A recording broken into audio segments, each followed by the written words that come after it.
राजपुत्र ठकसेन भाग 6 जवाहिऱ्यास लुबाडले। आता ठकसेनाने आपली दृष्टी अवंती नगरीतल्या श्रीमंत लोकांकडे वळवण्याचे ठरवले। एक दिवस काय झाले, ठकसेन सहज स्मशानाजवळून चालला होता। कुणी एक गरीब माणूस आपले मेलेले लहान मूल खड्डा करून पुरून टाकीत होता।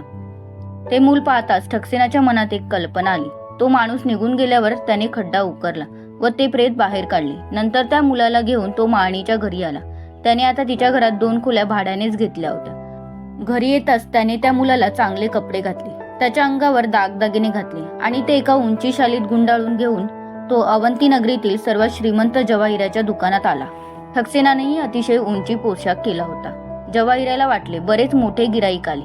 त्याने त्याला मोठ्या आदराने गादीवर बसवले, त्याच्या समोर चांदीचे पानदान ठेवले। ठकसेनाने मुलाला झोपला आहे म्हणून लोडापाशी ठेवले, त्याच्या अंगावर भरजरी शाल घातली।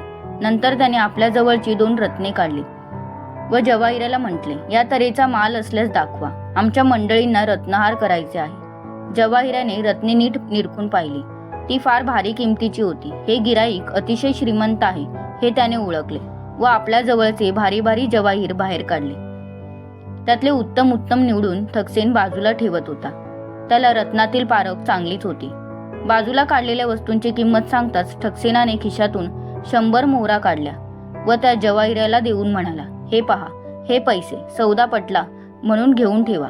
आपले चिरंजीव झोपले आहेत, मी घरी जाऊन आमच्या मंडळींना हे दाखवून आणतो। जवाहिऱ्याने काहीच हरकत घेतली नाही। गिराईक मुलाला ठेवून जात होता, म्हणजे कसलाच धोका नव्हता। मात्र बराच वेळ झाला तरी ठकसेन आला नाही किंवा ते मुलंही रडले नाही। त्यामुळे जवाहिऱ्याला काळजी वाटू लागली। त्याने ती भरजरी शाल दूर केली तर त्याला आत मेलेले मूल दिसले।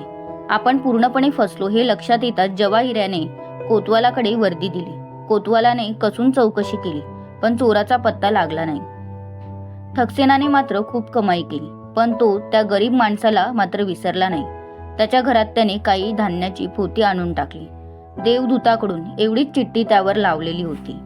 श्रोतहो, या गोष्टीचा पुढचा भाग तुम्हाला ऐकायचा असेल तर आमच्या चॅनलला सबस्क्राईब करा आणि आमच्या पुढील व्हिडिओची नोटिफिकेशन तुम्हाला त्वरित मिळावी यासाठी बेल बटन दाबायला विसरू नका।